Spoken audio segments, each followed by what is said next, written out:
How you guys doing? I'm QnA, this is Blue Lions TV, and welcome to another Q&A livestream pre-match show for our upcoming game later today in just like 20 minutes against Brighton this afternoon.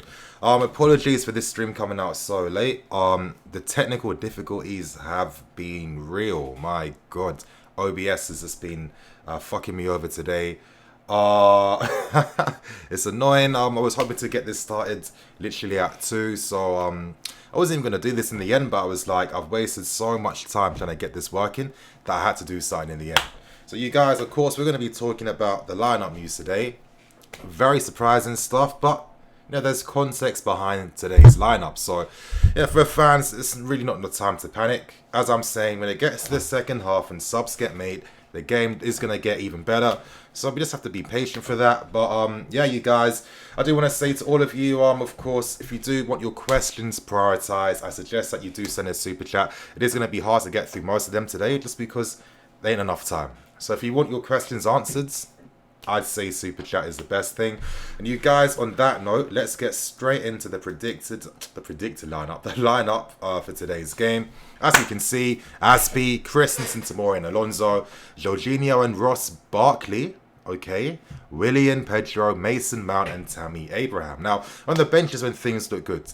You got Ogay, Reece James, Cover, Pulisic, Hudson and Mitchie. It's a pretty strong bench, so I think we have options. So if the game doesn't go in our favour, Frank has a lot of options on the bench to come on and change the dynamics of the game. So I'm still feeling okay. I know that when certain man is seeing guys like Pedro and Willian, I know that we'd have to freak out. But you know what? Let me just explain to you why we even seeing these guys in the first place. Now obviously I do want to apologise too for why Twitter isn't in nighttime modes. But God knows why. As I told you guys today, OBS has been so peak. But of course we move on the main website here.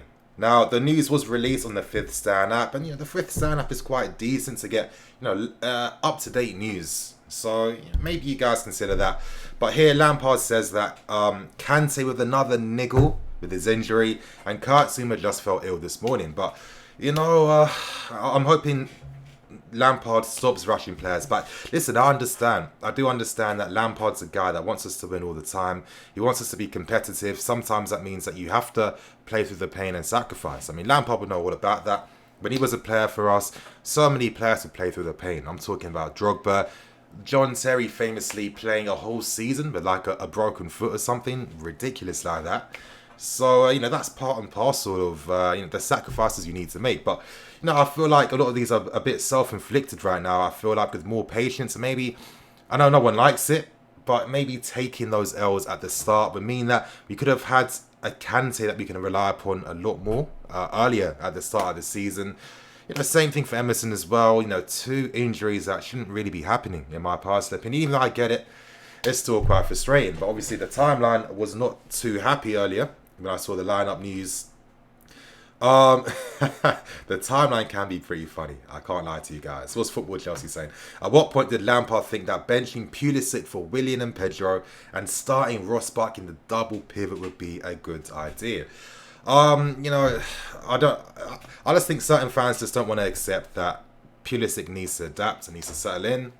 Willian has been good since he's been playing in the league. I don't care what anyone says. Listen, you guys know my thoughts and opinions on Willian. I've been critiquing him a lot, especially last season. But I'm sorry. If you play okay, then I can't use that against you. I'm not going to hold the past against people all the time. I'm not that type of guy. But listen, there's reasons for that. We have to accept. These men will be coming off the bench, so it is what it is. But man like Alex Goldberg, you guys, if you haven't got the Patreon, if you're not a Patreon to Alex Goldberg, I don't know what you're doing right now, to be honest. Honestly, for me, the best podcast out there, interviews are too elite. What's Alex saying? Despite me not loving the Chelsea 11 today, I very much expect a good performance, which of course is what matters the most. Also, today's 11 could hint at a way more attractive one on Wednesday, especially if... Exactly. You know, you've got to think of the future. Lampard's making the right call, not rushing Kante back. So it's good, you guys. It's good. But, of course, Tamori playing again. Lampard telling him that, you know, his first or second choice is...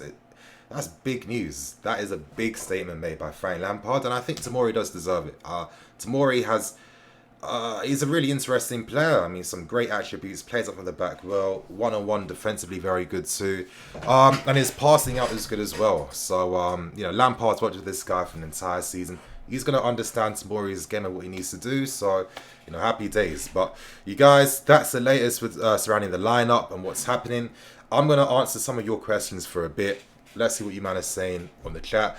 Okay. Memphis. Is our medical stuff not good enough? I mean, it's got nothing to do with the medical team. Obviously, if you're rushing back players, they're not having that proper recovery time to fully, get fit.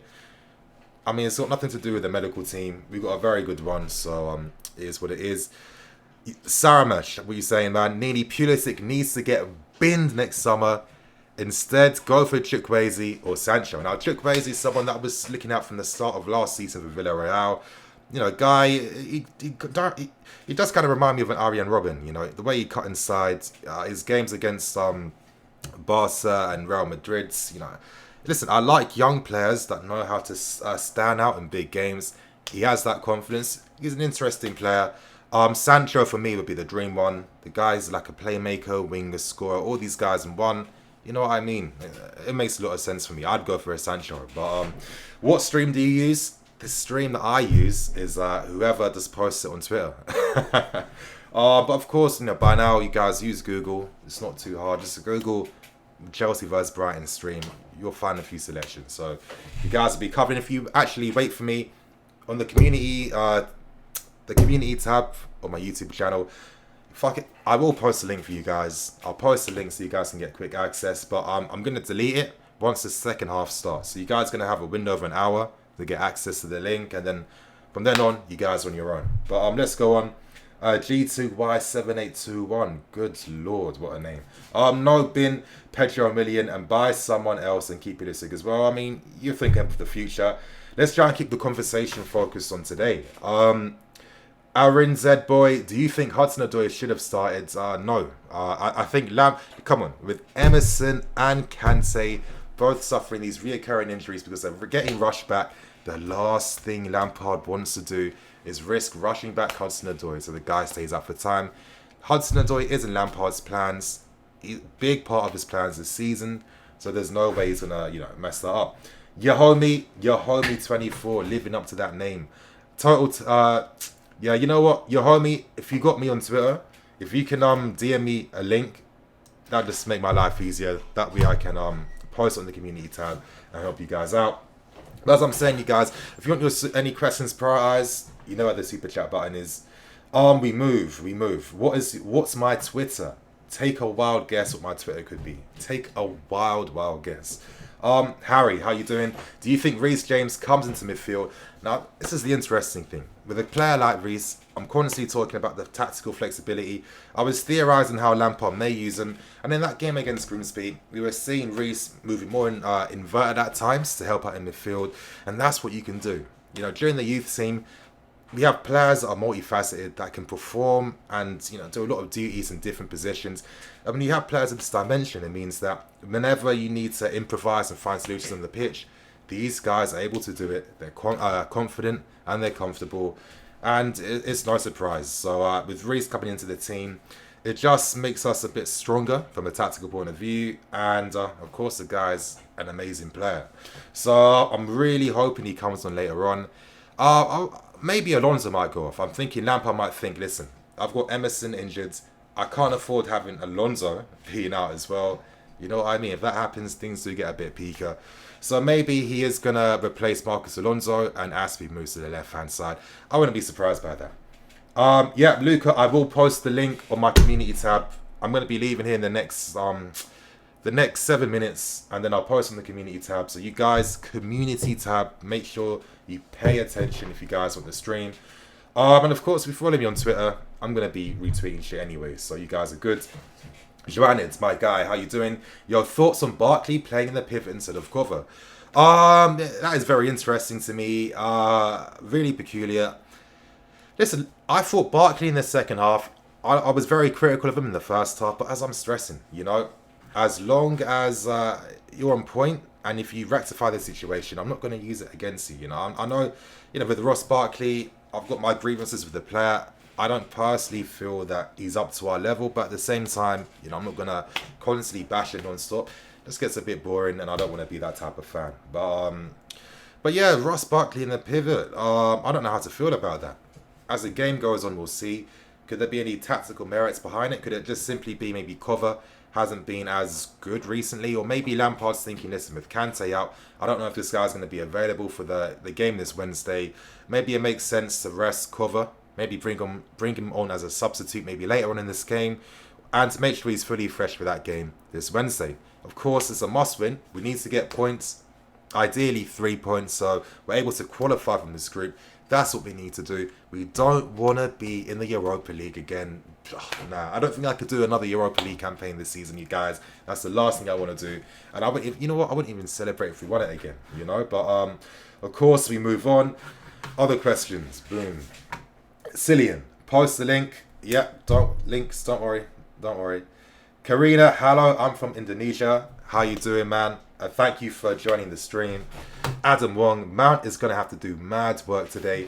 Hey, it's going to be interesting, with looking at Brighton. I looked at, when I do my match previews, it's a lot of research that goes into it. So that's watching clips, watching games if I can, a lot of research trying to find out about teams' key players and, merits and cons that each player has. So, I try and do my best to try and think of how the game might go from a tactical point of view. With Brighton, I still don't think that these guys are too impressive when it comes to their defensive side of the game. Similar situation that Potter has at Brighton. You're trying to bring in a new culture and style of football. It's not as if Brighton have all the players they need right now. It's going to be a process for them. And so defensively, they are going to struggle a bit. So, if we're intelligent between the lines, which I think we will be, Willian has been on point in the Premier League this season. He's been one of our most effective attacking players when he has been playing. Pedro, if he's playing on his normal side, hopefully, we know Pedro is a guy where it's like every 5 games, we'll have that one banging game, like 2 or 1 average one, and the rest are dead. Let's hope today that Pedro has his banging game. He owes us one. He owes us, and you know what? As long as these guys can make it a bit comfortable, that's what I'm hoping. If we can make it, let's say 2-0 in the first half. I know it's a bit ambitious, but if we do, make it 2-0. Lampard is going to feel confident bringing on the rest of them. Imagine seeing Reece, Bewley and Hudson coming on in the second half. It's going to be a moment, it's going to be ridiculous. But yeah, let's see what happens. Chelsea Till I Die, you are my favourite YouTuber. I appreciate that, bro. Thanks a lot, man. Gabrielle, hi from Ireland. Like what you saying, man. Ben Allington, those who don't have A-stream tiers, the link, appreciate that. Stealthy, do we need any signings except a right winger? Of course, I'm thinking about the strength of the squad. Now, next season, we have to accept that a lot of these guys will be leaving or getting moved on. So who knows what's going to happen to guys like Ross, Willian, Pedro, etc., etc. So these guys will need to be replaced. If we're replacing them, ideally, I'd love us to replace them with multifaceted styles of players. So, for example, one signing that I just want for next season is Yusuf Aital. The guy's playing left wing right now for Nice, for Patrick Vieira. Honestly, the guy's a great player, natural player. Having a player like this in your team, it's just gonna. You don't know how much it's going to help you throughout a season. With us right now, it looks like we might be suffering from injuries all the time. The players are still young, developing. I guess the more susceptible. I don't know the science behind it, but if that's the case, we need to have reliable, not even backup, but good competition, and someone like an Aital that can play different positions. That's the type of profile of player that I like us to sign. Maybe 2 big first team players, and maybe 3 squad rotation, like multifaceted players. Leon, Nini, do you think Reece eats too much? But come on, bro. We've seen how big this guy's thighs are. The guy looks like a tank. He looks like a young Branner right now. So, of course, he needs to supplement all of that with food. So, I don't know where Reece is from. You know what? I don't think he's not African, is he? Is he Caribbean? Because if he was African, I'm imagining he's having his like pounded yam and that. But because that's what's gonna help you. Like I'll tell you guys something. There's this one food that we have in Ghana, groundnut stew, peanut stew. It's one of the most banging meals, and even when you have it too, it's so healthy. You got to think of all the protein you're having from that, the chicken, the peanut. It's not as if you're putting bare oil and stuff inside. Natural, fresh ingredients, you know what I mean? So you literally just get them gains straight just from eating that. So I don't know why I brought that up. I guess it's because I'm hungry, you guys. I'm hungry as hell. I'm thinking of food. I got 3 minutes, my last minute before I keep it moving. Let me answer as many questions as quickly as possible. Lewis, you're the number one Chelsea YouTuber. Oh, thanks a lot, man. Granted, I have Chelsea giving up on Juan Castillo. Let's see what happens as the season goes on. Countryside, Aki and Saltfish. I wouldn't mind Aki back next season. Eddie Video Star Blue Lines TV. You will go far with your channel. Well spoken, very fluent. Visuals are perfect. You're well groomed, presentable, and you're great. God, real. You know what? Yeah, I'm not looking for compliments. I know that's what it looks like. It's like, okay, who's saying the nicest things about me? But honestly, you know, I'm not really someone that gets too much compliments in my life. So like when I read these types of comments online from you guys, it really does mean a lot. And obviously, you know, thanks for showing love. With eggs, of course, you know, we're Ghanaian, we put everything with eggs in. You know how it goes. John Nini, thank you, bro. Yeah, Luke Atal is like 22. He is. He's young, very good, and I feel he's a player that's going to get better and better. I wouldn't be surprised that Bear clubs will be after him this summer. Let's see what happens in January. As I said, you know, the transfer ban, not as I said, as we all know, but this transfer ban is basically a registration ban. We can still conduct business. We just can't actually register anyone to the squad. So I'm guessing, let's say in Jan, maybe you might be hearing movements towards certain targets for next summer. Let's see what happens with that. But you guys, I'm going to wrap things up, keep things moving. I told you the community tab, you will find a live stream link to the game today. I've got you guys covered. Thank you to everyone that showed me love today. Let's get behind the team. As I said, the first team lineup isn't as exciting. But as the game develops and progresses, I feel like we'll see Reece. I feel like we'll see Hudson. I feel like it's going to be a good day. Thank you guys for watching. I'm Nini FC. This is Blue Line TV. See you guys in a bit.